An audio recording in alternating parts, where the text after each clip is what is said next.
నమస్తే, welcome to okay TV. గత కొన్ని గంటల కిందట తీన్మార్ మల్లన్న ప్రెస్ మీట్ని అడ్డుకున్న నిరుద్యోగులని కొన్ని హెడ్లైన్స్ రావడం జరిగింది. ప్రస్తుతం నాతో పాటు ఆ నిరుద్యోగులు ఉన్నారు. ఆస్మా, ఇంద్రనాయక్, నవీన్ పట్నాయక్ ఉన్నారు. మాట్లాడే ప్రయత్నం చేద్దాం. అసలు ఏం జరిగింది అక్కడ? ఎందుకంటే పోర్ట్రేట్ అయ్యేదంటూ కూడా నెగిటివ్గా పోర్ట్రేట్ అవుతా ఉంది. అసలు ఏం జరిగింది అనేది తెలుసుకుందాం. ప్రధానంగా ఏం జరిగింది అక్కడ, ఎందుకు మీరు అక్కడికి వెళ్ళాల్సి వచ్చింది? యాక్చువల్లీ డిఎస్సి స్పోర్ట్స్ కోటాలో అక్రమంగా ఎవరైతే అర్హులు లేని వాళ్ళని నియమిస్తున్నారని చెప్పేసి, ఎవరైతే అర్హులుగా ఉన్నారో వాళ్ళని పోస్టింగ్లో తీసుకోవాలని చెప్పేసి మేము ప్రెస్ క్లబ్ బుక్ చేసుకున్నాం. అయితే అది ఏం జరిగిందంటే, మా టైం వచ్చేసి 11:45 to 12:45 మా టైం, 1 hour.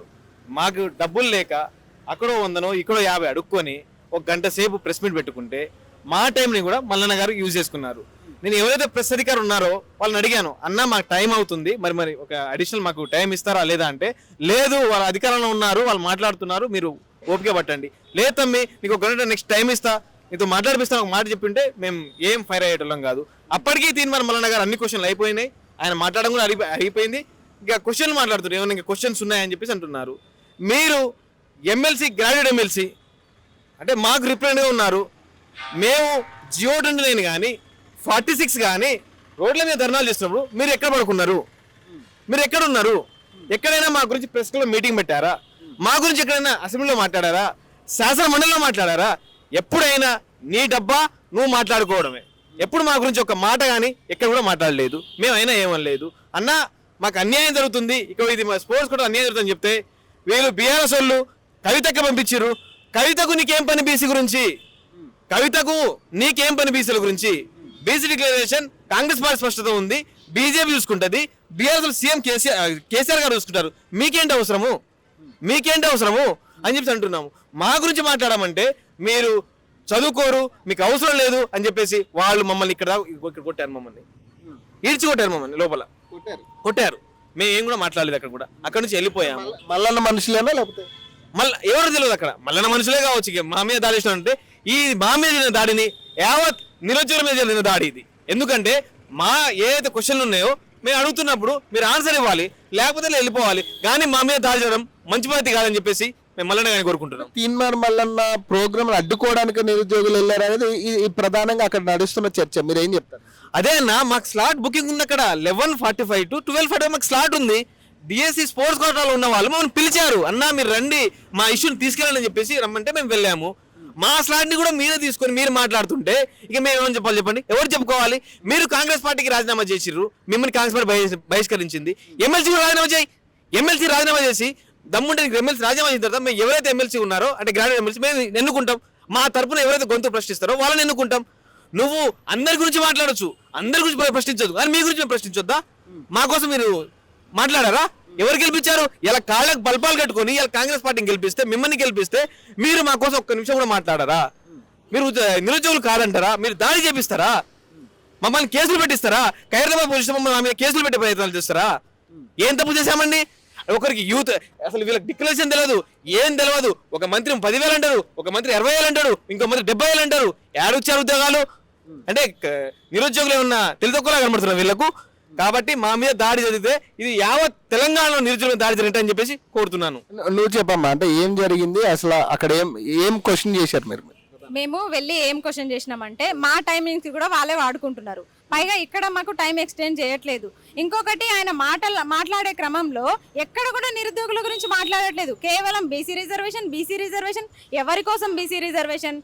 ఎందుకోసం బీసీ రిజర్వేషన్? అది మీకైనా స్పష్టత ఉందా? మరి నిరుద్యోగులకు ఏమన్నా యూజ్ ఉందా? దాంతో అది స్పష్టంగా చెప్పాలి కదా. ఓన్లీ ఎలక్షన్ల కోసమే, ఎలక్షన్ల పర్పసే, కేవలం మాకు లోకల్ ఎలక్షన్స్ ఉన్నాయన్న స్వార్థం కోసం ఇప్పుడు మాకు రిజర్వేషన్ అని చెప్పేసి ప్రెస్ మీట్లు, సభలు, ఆమె అక్కడ దీక్ష చేస్తుంది. మొత్తం మీరంతా ఇట్లా చేస్తున్నారు కదా. మరి నిరుద్యోగుల కోసం ఒక ప్రెస్ మీట్ పెట్టలేదు, మరి నిరుద్యోగుల కోసం ఒక దీక్ష చేయలేదు మరి కవితక్క. ఇప్పుడు మాత్రం ఎందుకు చేస్తున్నారు? ఇద్దరిని కూడా ప్రశ్నిస్తున్నాము. మేము ఎవరి పక్షం కాదు. మమ్మల్ని అక్కడ అడుగుతానేమో జస్ట్ క్వశ్చన్ చేసినాం మేము అంతే. వెళ్ళి మీరు ఎందుకు నిరుద్యోగుల గురించి మాట్లాడతలేరు? మీరు గ్రాడ్యుయేట్ ఎమ్మెల్సీయా లేకపోతే ఎవరు ఎన్నుకున్న ఎమ్మెల్సీ? మీకన్నా క్లారిటీ ఉందా? అసలు మీరు కూర్చున్న చైర్ పైన మీకు స్పష్టత ఉందా? మరి మాకు న్యాయం చేయనప్పుడు మీరు ఎందుకున్నారు అని చెప్పేసి అడిగినాము. అడిగితే ఆయన మాకు సమాధానం ఇవ్వలేక వెళ్ళిపోయిండు. వెళ్ళిపోయినప్పుడు ఆయనకు నోరు లేక వెళ్ళిపోయినప్పుడు మేమేం చేస్తాము? అది కవిత మనుషులు అంటున్నారు కదా మిమ్మల్ని, ఇప్పుడు కవిత మనుషుల మీద అడిగిరా మిమ్మల్ని? అడిగిరు, అక్కడ వెళ్ళి ప్రశ్నిస్తే కవిత మనుషులాడు. ఇప్పుడు కవితను కూడా మేము ప్రశ్నిస్తున్నాం కదా, ఆమెనేమి వదిలిపెట్టట్లే. ఆమె ఎందుకు కూర్చుంది దీక్షలా? ఆమె బీసీల రిజర్వేషన్ కోసం కూర్చుంది, ఈయన బీసీల రిజర్వేషన్ కోసం వచ్చి మాట్లాడుతున్నాడు. ఎవరు పడితే వాళ్ళు మేము బీసీలం అని చెప్తున్నారు. మరి నిరుద్యోగుల కోసం ఇంత పోటీ పడి ఎందుకు మాట్లాడట్లే మీరు? నిరుద్యోగులు అంత లేరు అనుకుంటున్నారా తెలంగాణలో? బీసీ నిరుద్యోగులం కాదా మరి మేము? మరి మా మీద ఎందుకు అంత ప్రేమ లేదు మీకు? ఓన్లీ రాజకీయం పడి పొర్లుతున్నారు పందుల లెక్క. రాజకీయమేనా మీకు? ఎప్పుడు తింటే లేస్తే నిద్రపోతే మొత్తం రాజకీయమే. అలా చెప్పనిచ్చిండే కనీసం తిన్మార్ మల్లన్న మీ సమస్య వినే ప్రయత్నం చేసిండ? అస్సలు వినే ప్రయత్నమే లేదు. ఇంకొక గంట తర్వాత మా ప్రోగ్రామ్ ఉంది కదా, మా ప్రెస్ మీట్ కూడా ఉంది కదా. అవును మీరు ఉండండి, నెక్స్ట్ మీదే ఉంది కదా, ఖచ్చితంగా మాట్లాడతా అని అక్కడే కూర్చోవచ్చు కదా. ఆయనకు ఫస్ట్ అసలు మా సమస్యలు ఆయన దృష్టిలో లేవు, మేము పోయి ఇచ్చేస్తున్నాము, ఆయన తీసుకుంటున్నాడు, డస్ట్బిన్లో వేస్తున్నాడు, అట్లా వేస్తున్నాడు. మీరు కవిత మనుషులనే ఒక చర్చ జరుగుతూ ఉంది అక్కడ. మరి నిజంగా మీరు కవిత పంపిస్తే వచ్చారా, లేకపోతే ఎందుకు ఏంటి అన్న? ఇప్పుడు ఈ క్వశ్చన్కి నా ఆన్సర్ ఏంటంటే, పరిగెలు ఎరుకునేటోనికి పెత్తనం ఇస్తే వరిగింజ లేచెట్లా కాసినాయి అని అడిగినాడు వాడు వెనకటి ఎవడో. అట్లుండేది ముచ్చట. అంటే మేము మా డిమాండ్స్ గురించి మేము మాట్లాడుతుంటే నువ్వు బీఆర్ఎస్ మనిషి, నువ్వు బీజేపీ మనిషి, ఇలా కవిత వచ్చింది, రేపు ఇంకొక అక్క వస్తుంది అంటే ఇలా నిరుద్యోగులు ఎలా కనిపిస్తున్నారు మీకు? అంటే కనీసం మీకు ఒక శాంటిటీ అనేది మీరు పాటిస్తున్నారా? మీరు ప్రజాస్వామ్య దేశంలో ఉన్నారా లేకపోతే రాజరిక దేశంలో ఉన్నారా? అంటే ఈ రోజున మీకు గద్దెకెక్కినప్పుడు మేము నిరుద్యోగులకు కనిపిస్తాం, రండి నాకు కొంచెం సపోర్ట్ చేయండి, మేము గెలిపిస్తే మీ ఇష్యూ మొత్తం సాల్వ్ చేస్తామని చెప్పేసి అంటే అప్పుడు మేము నీకు ఒక నిఖార్సమైన నిరుద్యోగం కనిపిస్తాము.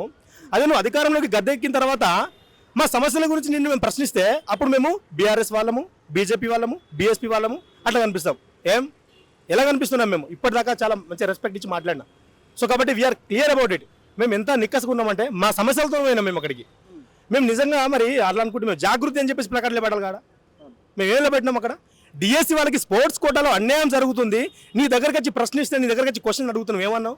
ఖచ్చితంగా నేను ఎమ్మెల్సీ అయిన తర్వాత నేను అక్కడ చట్టసభలో మీ గురించి మాట్లాడతా అని చెప్పేసి నువ్వు వాళ్ళకి భరోసా ఇచ్చినావు. మా జియో నెంబర్ 46 వాళ్ళకి ఖచ్చితంగా మీకు అన్యాయం జరిగింది, నాకు చాలా ఏడుపు వస్తుంది, నాకే దుఃఖం వస్తుంది మీరు మాట్లాడుతుంటే. కాబట్టి ఇవాళ కేసీఆర్ ఉద్యోగం పోతే మీకు ఉద్యోగం వస్తారు తమ్ములారని చెప్పేసి మమ్మల్ని ఎంతో మోటివేట్ చేసి, ఎమోషనల్గా బ్లాక్మెయిల్ చేసి, ఎమోషనల్గా మోటివేట్ చేసి, బ్లాక్మెయిల్ కాదు, ఎమోషనల్గా మోటివేట్ చేసి ఈ రోజు మీరు గ్రామాలకి తరవేలండి, మీరు అందరితో ఓట్లు వేపియండి, మీకు నేను భరోసా ఇస్తున్నా, మధ్యగా నేను ఉంటా, నేను హామీ ఇస్తున్నా అని చెప్పేసి తినమని అన్నాడా లేదా? మా దగ్గర ఎవిడెన్స్ అన్నీ ఉన్నాయి. సో కాబట్టి మేము ఇలా వెళ్ళినటువంటి సందర్భం అది కూడా కాదు, సినారియో మొత్తం మా బ్రదర్ చెప్పిండు. ఇక్కడ ఏం జరిగిందంటే ఖచ్చితంగా అందులో పాటు నేను ఇలా జెన్యున్గా ఒక ఇష్యూ కూడా రేజ్ చేద్దాం మల్లన్న దగ్గరికి అని చెప్పేసి పోయినా. మేము ఏదైతే జియో నెంబర్ 46లో మాకు అన్యాయం జరిగిందో ఆ విషయాన్ని ఇప్పుడు తీద్దామని చెప్పేసి మళ్ళీ నిన్న ఇలా ఏపీలో అన్న స్టేట్ వైడ్ కట్ ఆఫ్ తీశారు టీఎస్ఎస్ బెటలియన్ జాబ్లని.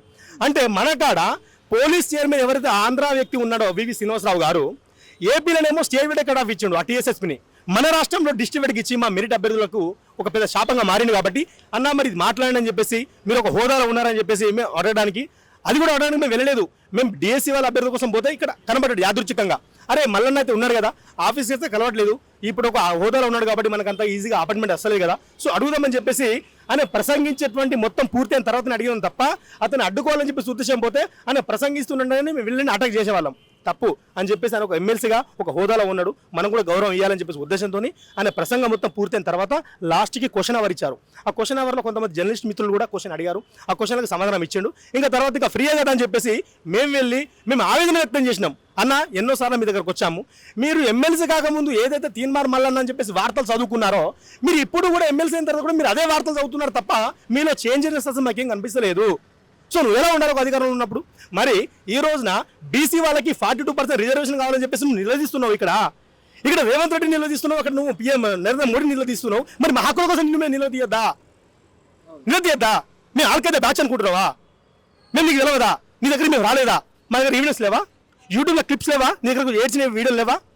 కాబట్టి మేము అనుకున్నాం మల్లన్న ఎంతో కొంత చదువుకున్న వ్యక్తి, ఓ పీజీ పిహెచ్డీ చేసిన వ్యక్తి, అలా 10th ఇంటర్ డిగ్రీ ఫెయిల్ అయిన వాళ్ళే పరిపాలన చేస్తుంటే మన సమస్యలు అర్థం కాక మనకు సమస్య పరిష్కరించబడతలేవు. సరే ఎమ్మెల్సీ మల్లన్న ఎమ్మెల్సీ అయితే మన సమస్యలు అక్కడ వినిపిస్తారేమో, అట్లనే 100% కాకుండా 50% మన వాళ్ళకి న్యాయం జరుగుతున్న ఉద్దేశంతో మేము ఇంత కూడా ఓపికతో ఉంటే మేము ఎట్లా కనిపిస్తున్నాం?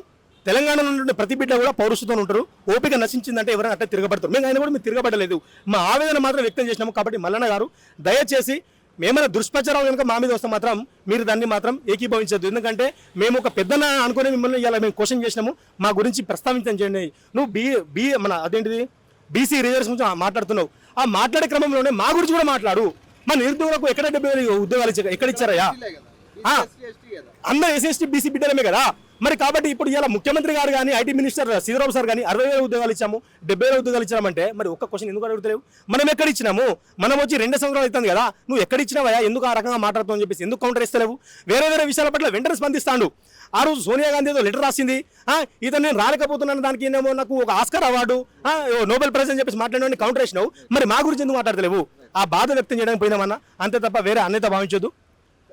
నువ్వేం చెప్పదలుచుకున్నావు ఫైనల్ గా? ఇప్పుడు తిన్మార్ మల్లన్న కావచ్చు, ఎందుకంటే గెలిచిన తర్వాత నుంచి ఎవరు కూడా మీ పక్షాన్ని ఉన్నట్టుగా కనపడట్లే. తిన్మార్ మల్లన్న కావచ్చు, చాలా మంది సపోర్ట్ చేశారు గతంలో, మరి ఇప్పుడు ఎవరు కూడా మీ పక్షాన్ని లేనట్టుగా కనపడతా ఉంది, మీకు వ్యతిరేకంగానే నినాదాలు వినపడుతున్నాయి. ఏం చెప్తా? ఒకటే అన్న, సమస్యలు ఉన్నాయి, మా సమస్యలను శాసనమండలి తీసుకెళ్తారని చెప్పాము, అడిగాము, మీరు తీసుకెళ్ళట్లేరు. మీరు రాజీనామా చేయండి, మీరు రాజీనామా చేయండి. మేము మాకెవరైతే కట్టుబడి ఉన్నారో వాళ్ళని గెలిపించుకుంటాం. మాకు సంబంధం లేదని ఒక మాట చెప్పేసేయండి. ఇలా మా ఏదైతే ఉన్నాయో చెప్పడానికి వస్తే మిమ్మల్ని మీ మనుషులు పెట్టి కొట్టిస్తారా? మీ మనుషులు పెట్టి మమ్మల్ని కొట్టిస్తారా అంటే అడగొద్దా మిమ్మల్ని? మీరు ఎవరినైనా రాష్ట్రంలో దేశంలో ఎవరినైనా అడగవచ్చు, మీరు ఏదైనా మాట్లాడవచ్చు. మేము క్వశ్చన్ చేస్తే మాత్రం వీళ్ళు జాగృతి, బీజేపీ, బీఆర్ఎస్ అని అంటున్నారు. ఎక్కడ న్యాయం అన్నా ఇది? కనీసం మీరు చదువుకున్నారు, మీకు అన్ని తెలుసు. సో చూడొచ్చు, ఏదైనా కానీ తిన్మార్ మల్లన్న ని అడ్డుకున్నారు నిరుద్యోగులని వస్తున్న వార్తలకు సంబంధించి వాళ్ళు ఇచ్చే క్లారిటీ ఇది. ఖచ్చితంగా మేము అడ్డుకోవడానికి అయితే అక్కడికి వెళ్ళలేదు, మాకు ఆల్రెడీ అక్కడ హాల్ బుక్ అయింది కాబట్టి ఆ విధంగా అక్కడ తిన్మార్ మల్లన్న కనపడడం వల్ల మేము అడగడానికి వెళ్ళాం, దాన్ని వేరే రకంగా పోర్ట్రేట్ చేసే పరిస్థితి కనపడతా ఉంది అనేది నిరుద్యోగులు చెప్తున్నమాట. సో మరిన్ని అప్డేట్స్ కోసం చూస్తున్నానండి ఓకే టీవీ.